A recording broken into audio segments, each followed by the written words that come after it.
জীবন যেন বহতা নদীর মতো, চলার পথে কত বাঁক মোহনা শত, আছে আরো দ্বন্দ্ব আলো আধারের, বেছে নিতে হবে তাই পথ আমাদের। আসসালামু আলাইকুম প্রিয় দর্শক, আপনারা যারা দেশে আছেন প্রবাসে, সবাইকে জানাই অনেক অনেক প্রীতি ও শুভেচ্ছা।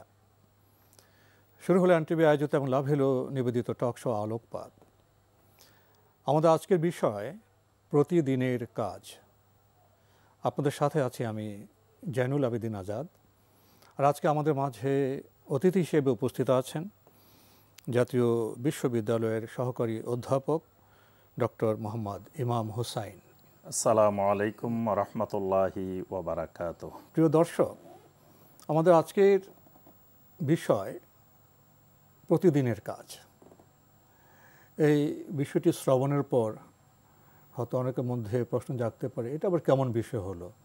প্রতিদিনের কাজ, এত সহজ কাজ, সহজ বিষয়, এটা নিয়ে আলোচনার কি আছে? তো আমাদের মনে হয়েছে আজকে এটা নিয়েই আলোচনা করা উচিত। এই বিষয়টাকে আমাদের আলোচনার কেন্দ্রবিন্দুতে নিয়ে আসা উচিত। কাজ তো আমরা করছি, কিন্তু কোনটা কাজ, কোনটা অকাজ? আমরা কি কাজের গুরুত্ব বিবেচনা করি? কোনটা শুদ্ধ, কোনটা নিষিদ্ধ, এই নির্দেশনা কে দেবে? শতকোটি মানুষ নিজের মতো করে কি নির্দেশনা দেবে বা নেবে? না, শতকোটি মানুষের যিনি স্রষ্টা, মানদণ্ড তিনি নির্ণয় করবেন, নির্দেশ তিনি দেবেন। বর্তমান সভ্যতায় জীবনযাপনে আমার তো মনে হয় এই বিষয়টি খুবই প্রাসঙ্গিক। আসুন আমরা আলোচনার বিস্তারে যাই।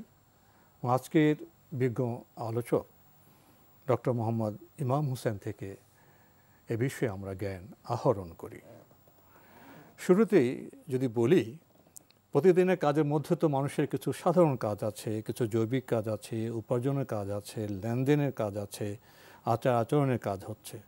এই প্রতিদিনের কাজগুলি কি ঠিকভাবে হচ্ছে, মানবিক হচ্ছে? আলহামদুলিল্লাহ, আজকে যে বিষয়টির উপর আলোচনা খুবই গুরুত্বপূর্ণ একটি বিষয়।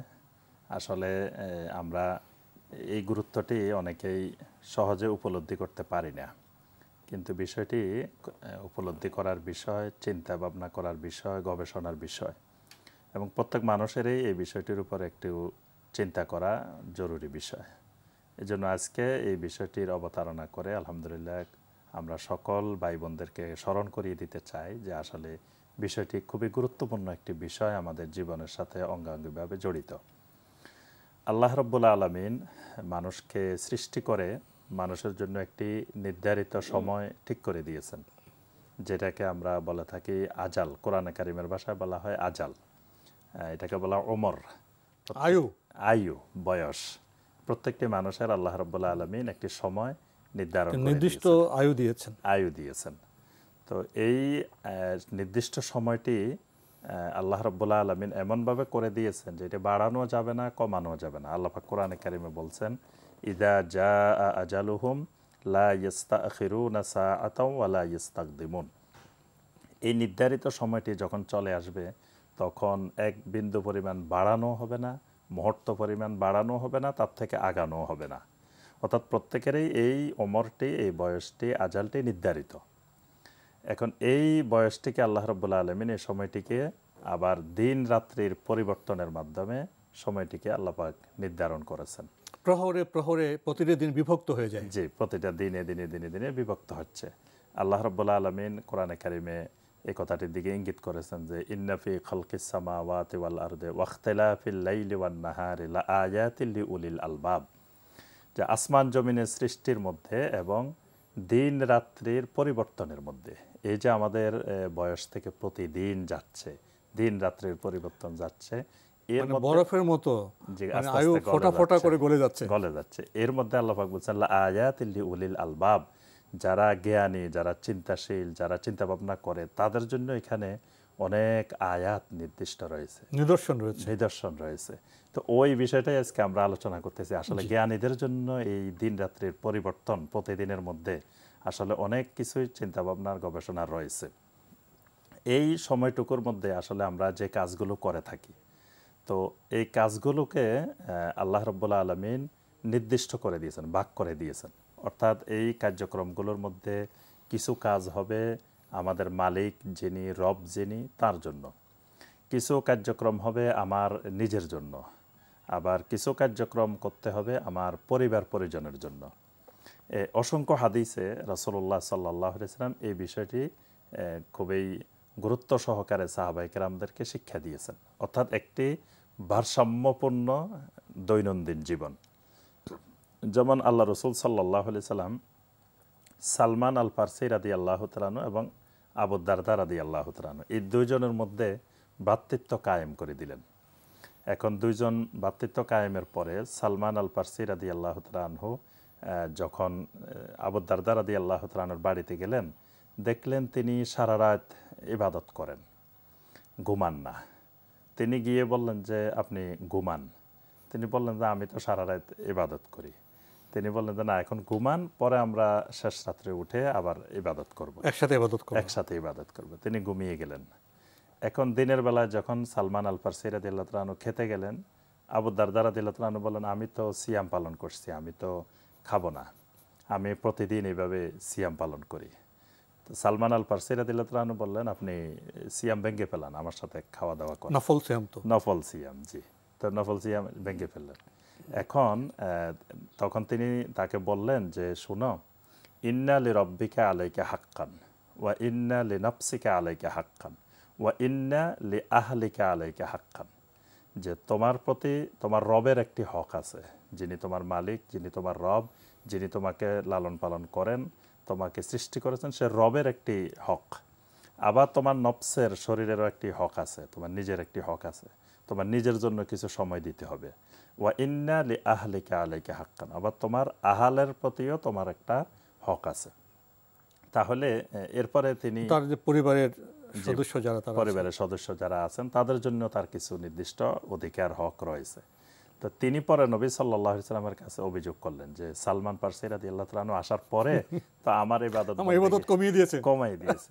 নবী সাল্লাল্লাহু আলাইহি ওয়াসাল্লাম বললেন সদাকা সালমান, সালমান যেটা বলছে এটাই সঠিক, এটাই হলো ইসলামের ভারসাম্যপূর্ণ জীবন ব্যবস্থা। তাহলে আমরা দেখি যে প্রতিদিনের কাজগুলোকে আল্লাহ রাসূল সাল্লাল্লাহু আলাইহি ওয়াসাল্লাম 3 ভাগে ভাগ করছেন, যে এর মধ্যে কিছু কাজ হবে আমার রবের জন্য, আল্লাহ রাব্বুল আলামিনের ইবাদত, এগুলো আমাকে প্রতিদিন নিয়মিত এই ইবাদতগুলো করে যেতে হবে। আবার আমার নিজে আল্লাহর ইবাদত করতে হলে, গোলামি করতে হলে আমার নিজেকে সুস্থ রাখতে হবে। সুস্থ থাকতে হলে নিজের পিছনে কিছু সময়, নিজের প্রতিও কর্তব্য আছে, নিজেকে ঠিকমতো ঘুমাইতে হবে, ঠিকমতো খাইতে হবে, গোসল, ওযু, তারপরে পরিবার পরিজন, এগুলো। আরেকটা ভাগ হলো আমার স্ত্রী, সন্তান, সন্ততি, মা বাবা, পরিবার পরিজনের যারা আছেন তাদের প্রতিও আমার কিছু দায়িত্ব করতে হবে। ঘর থেকে আঙ্গিনায় গেলে সমাজ, দৃষ্টি আরো বাড়ালে পৃথিবী, জি। এই জন্য আল্লাহ রাব্বুল আলামিন দেখেন এই যে ইবাদতগুলো আল্লাহ পাক ফরজ করেছেন, এখানে আল্লাহ সুবহানাহু ওয়া তাআলা ফজরের পর থেকে জোহর পর্যন্ত দীর্ঘ সময় আল্লাহ সুবহানাহু ওয়া তাআলা কোনো সালাত নামাজ ফরজ করেন না। কাজ করো, কারণ এখানে আমার রিজিক অন্বেষণের জন্য আল্লাহ পাক এই সময়টা নির্দিষ্ট করে দিয়েছেন, যাতে আমি মাঝখানে আর বিরতি না দিয়ে একাধারে কাজ করতে পারি এখানে। আবার এশার পর থেকে ফজর পর্যন্ত এই মাঝখানে আল্লাহ রাব্বুল আলামিন কোনো সালাত ফরজ করেন নাই। তো এখানে আল্লাহ রাব্বুল আলামিন আমাকে ঘুমের জন্য, বিশ্রামের জন্য নির্দিষ্ট একটা সময়, দীর্ঘ সময় দিয়ে দিয়েছেন। এইভাবে এখন ঘুম যায়, জি, এখন তো আমরা ওই সময়টি দেখা যায় আমরা ডিজিটাল চর্চা করি, জি, আমরা কেউ মোবাইল নিয়ে, কেউ টেলিভিশনের সামনে, কেউ নিজের হক নষ্ট করছি, নিজের প্রতি জুলুম করছি। তো যে বিষয়টি আপনি প্রথমেই উপস্থাপন করেছেন যে আসলে দৈনন্দিন প্রতিদিনের আমাদের কাজগুলো কেমন হওয়া উচিত, তা আমি এক কথায় বলতে গেলে যে প্রতিদিনের কাজগুলো হইতে হবে নবী সাল্লাল্লাহু আলাইহি সাল্লামের নির্দেশনা অনুযায়ী। এইভাবে আমার কাজগুলো 3 ভাগে ভাগ করে। এখানে এসে আমি আপনাকে একটা প্রশ্ন করতে চাইবো, যদি আপনি অনুমতি দেন। আপনি তো চমৎকারভাবে আমাদের দৈনন্দিন কাজকে আপনি সুনির্দিষ্ট করেছেন।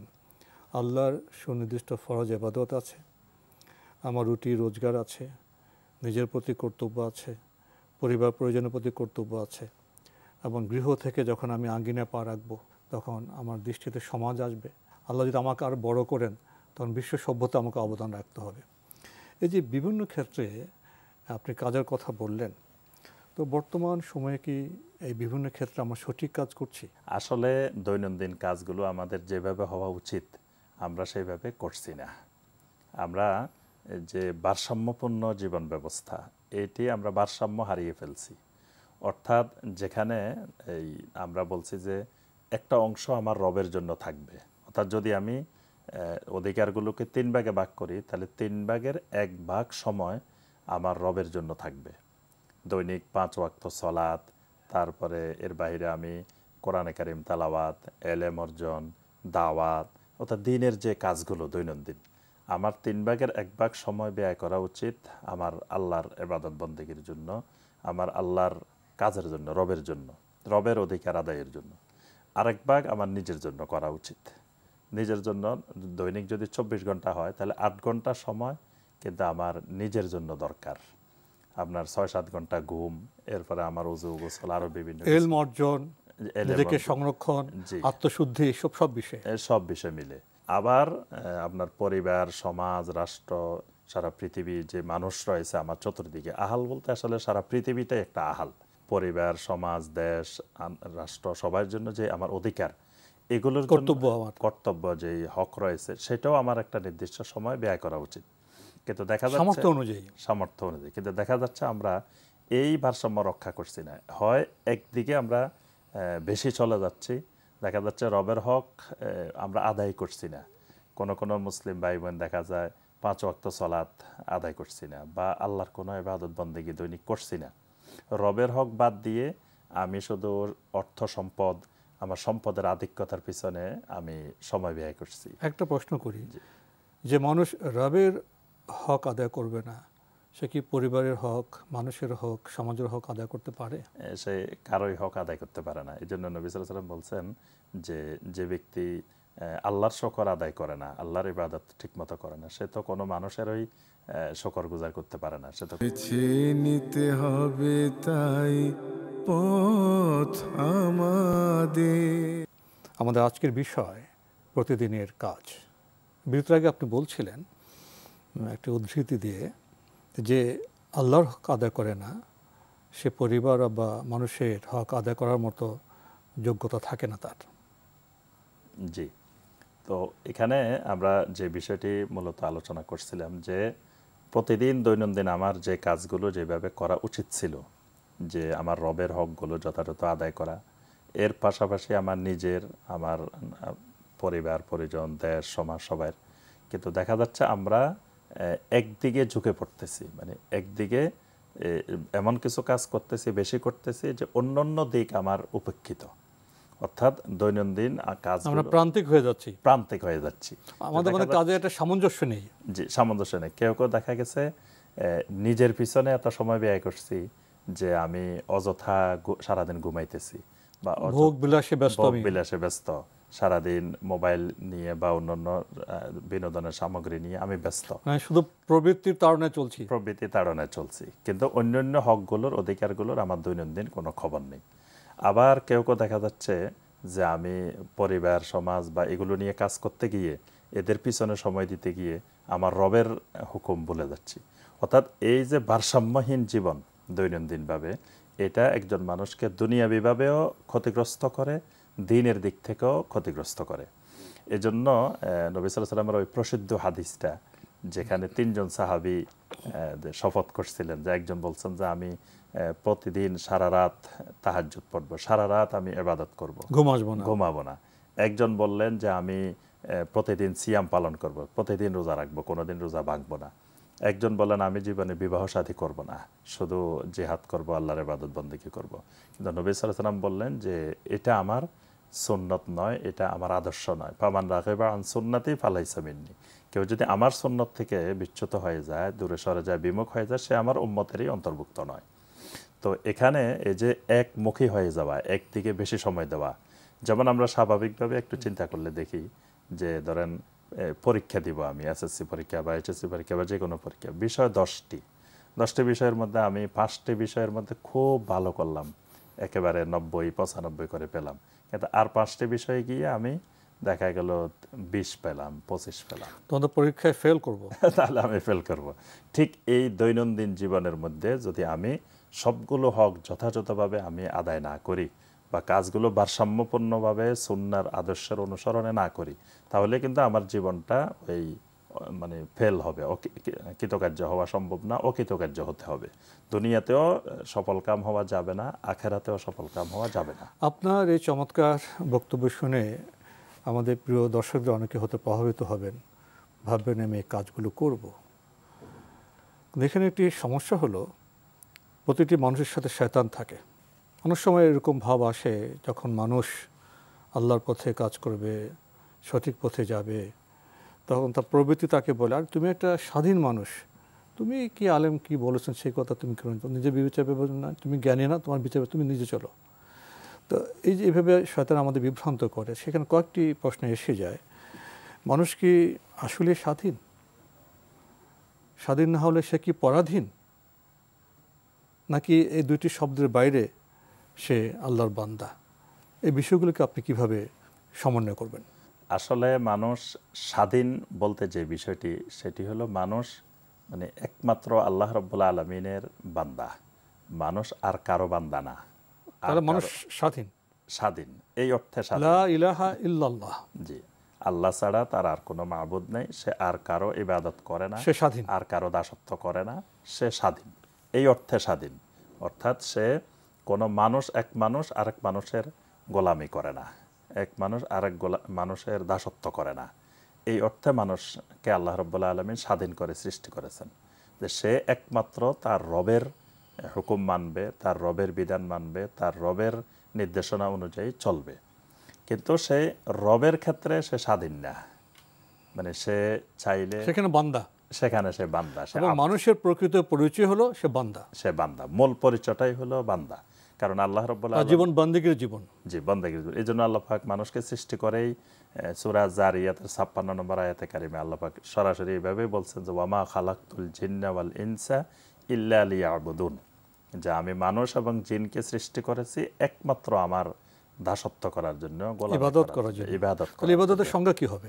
শুধু নামাজ রোজা না, শুধু নামাজ রোজা না। অর্থাৎ আল্লাহ রাব্বুল আলামিন যত বিষয়ে নির্দেশনা দিয়েছেন, অর্থাৎ তার লেনদেন, তার আখলাক, তার এই অর্থনীতি, তার অর্থাৎ জীবনের, মানুষের জীবন যতদূর বিস্তৃত, জীবন যতদূর সম্পৃক্ত, জীবন যতদূর যাবে, প্রত্যেকটি কাজের সাথে আল্লাহর গোলামি, আল্লাহর ইবাদত সম্পৃক্ত। তাহলে আপনার সেই শুরুর বিষয়ে আসি। শুরুতে আপনি বলেছিলেন যে মানুষ তার প্রতিদিনের কাজে যেভাবে বিন্যস্ত করবে, সে আল্লাহর ইবাদতে কিছু সময় দিবে, সে নিজেকে কিছু সময় দিবে, তার পরিবার পরিজনের সময় দিবে, তিনি ভাগ করেছিলেন। কারণ আমি যদি এভাবে বলতে চাই, মানুষ আল্লাহর ইবাদত করবে, নিজকে গঠন করবে, নিজের প্রতি কর্তব্য পালন করবে, পরিবার পরিজনের প্রতি কর্তব্য পালন করবে, সামর্থ্য অনুযায়ী সমাজ, বিশ্ব সভ্যতা, প্রকৃতির প্রতি, জীব বৈচিত্র্যের প্রতি কর্তব্য পালন করবে, জ্ঞান গবেষণা করবে শুধুমাত্র এক আল্লাহর সন্তুষ্টির জন্য। তাহলে কি এই সমগ্র বিষয় ইবাদতের অন্তর্ভুক্ত হবে না? জি জি, অবশ্যই। যদি আমার মূল সবকিছুর পিছনে আমার মূল উদ্দেশ্য থাকে আল্লাহ রাব্বুল আলামিনের সন্তুষ্টি, আল্লাহর জন্য, তাহলে সবকিছুই ইবাদতে পরিণত হবে। এই জন্যই নবী সাল্লাল্লাহু আলাইহি ওয়াসাল্লাম বলছেন যে ফাকুল্লু তাসবিহাতিন সাদাকা ওয়া কুল্লু তাহমিদাতিন সাদাকা ওয়া কুল্লু তাকবীরাতিন সাদাকা। নবী সাল্লাল্লাহু আলাইহি ওয়াসাল্লাম ইবাদতের বিস্তৃতি বর্ণনা করতে গিয়ে বলেন যে সুবহানাল্লাহ বলা এটাও ইবাদত, আলহামদুলিল্লাহ এটাও ইবাদত, আল্লাহু আকবার এটাও ইবাদত। এরপরে নবী সাল্লাল্লাহু আলাইহি ওয়াসাল্লাম বলেন আল আমরু বিল মারুফ সাদাকা, মানুষকে সৎ কাজের আদেশ দেওয়া এটাও ইবাদত, মানুষকে অসৎ কাজ থেকে নিষেধ করা এটিও ইবাদত, ন্যায়ের প্রতিষ্ঠা অন্যের প্রতিরোধ এটাও ইবাদত, যে এটাও ইবাদত, মানুষের মধ্যে মীমাংসা করা, ফয়সালা করে দেওয়া, সংশোধন করে দেওয়া এটাও ইবাদত। অর্থাৎ মানে জীবনের প্রত্যেকটি কাজ, জীবনের সকল ক্ষেত্রে, আমার লেনদেন, আমার ব্যবসা বাণিজ্য, আমার চাকরি বাকরি, সব কিছুতেই যদি আমি আল্লাহর নির্দেশনা অনুযায়ী করি, আল্লাহর হুকুম অনুযায়ী করি, তখন সেটা আল্লাহর ইবাদতে পরিণত হয়ে যায়। আবার যদি আমি আল্লাহর নির্দেশনার হুকুমের বাহিরে করি, তখন এটা শয়তানের ইবাদত হয়ে যায়। এবং সেইটা সালাতও হতে পারে। যদি আমি রিয়া করে লোককে দেখানোর জন্য সালাত করি, তাহলে সেটা আল্লাহর ইবাদত হবে না, সালাত আদায় করলেও ইবাদত হবে না। আমি আলেম, জ্ঞান চর্চা করছি, মানুষ আমাকে আলেম বলবে, আমি মুক্তি পাবো না। আমি দানবীর, দান করছি, ভালো কাজ করছি, কিন্তু মানুষ আমাকে দানবীর বলবে, আল্লাহ সন্তুষ্টি নয়, সেটা ইবাদত হবে না। এমনকি যুদ্ধ জিহাদ করবে, মানুষ আমাকে বীর বলবে, তখন সেটা তো আল্লাহ গ্রহণ করবেন না।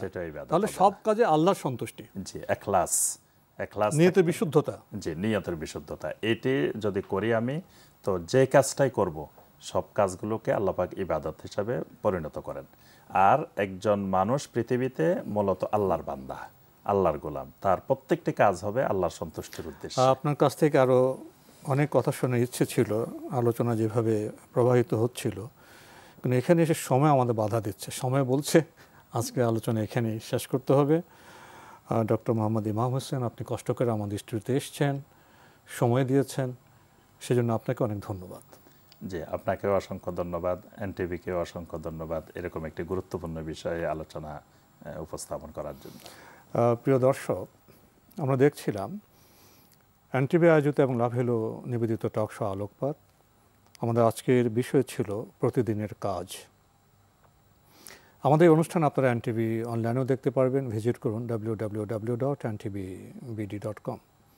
এছাড়া ইউটিউবে এবং আমাদের ভেরিফাইড ফেসবুক পেজে অনুষ্ঠান দেখতে পারবেন। আজকের বিষয়ের শিরোনামটা খুবই সহজ, প্রতিদিনের কাজ। কিন্তু কাজগুলি কি খুব সহজ? কোনটা সঠিক কাজ, কোনটা সঠিক নয়, এটা উপলব্ধি করতে গেলে আমাদের জীবন দর্শন প্রয়োজন। আকীদার বিষয় এখানে এসে যায়। আমাদের জীবন কি শুধু ইহলোকে সীমাবদ্ধ? আমরা কি সেকুলার দর্শনে বিশ্বাস করব, না পারলৌকিক জীবনকেও আমরা গুরুত্ব দেব? এ বিষয়গুলো এসে যায়। প্রাত্যহিক জীবনে যাপিত জীবন কেমন হবে, পরিবারের সাথে, নারীদের সাথে আমার আচরণ কেমন হবে, যারা আমাকে সহযোগিতা করছে, কর্মচারী, তাদের সাথে আচরণ কেমন হবে, আমি ধন সম্পদ কীভাবে আহরণ করব, আমার সামর্থ্য আমি কোন পথে ব্যয় করব, মানুষের প্রতি শুধু নয়, প্রকৃতির প্রতি, জীব বৈচিত্র্যের প্রতি, প্রাণীর প্রতি আমাদের আচরণ কেমন হবে, প্রতিবেশীর প্রতি, বিভিন্ন ধর্ম, বর্ণ, গোষ্ঠীর সাথে আমার আচরণ কেমন হবে, আমি কি অহংকারী হব, অর্থগৃহ্ণু হব, না আমি রহমতুল্লিল আলমিন, আমার যিনি নবী হযরত মুহাম্মদ মুস্তাফা সাল্লাল্লাহু আলাইহি ওয়াসাল্লাম, তার অনুসারী হব। আমি কি মানব জাতির প্রতি কল্যাণ প্রয়াসে নিবেদিত হব? আসলে এসব কাজ তখনই সম্ভব হবে যখন আমি মহান আল্লাহর আনুগত্য করব এবং নিজেকে বান্দা হিসেবে বিবেচনা করব। প্রিয় দর্শক, মহান আল্লাহ আমাদের সবাইকে নিরাপদে রাখুন, রাখুন শান্তিতে। আসসালামু আলাইকুম। চলার পথে কত বাঁক মোহনা শত, আছে আরো দ্বন্দ্ব আলো আধারের, বেছে নিতে হবে তাই পথ আমাদের।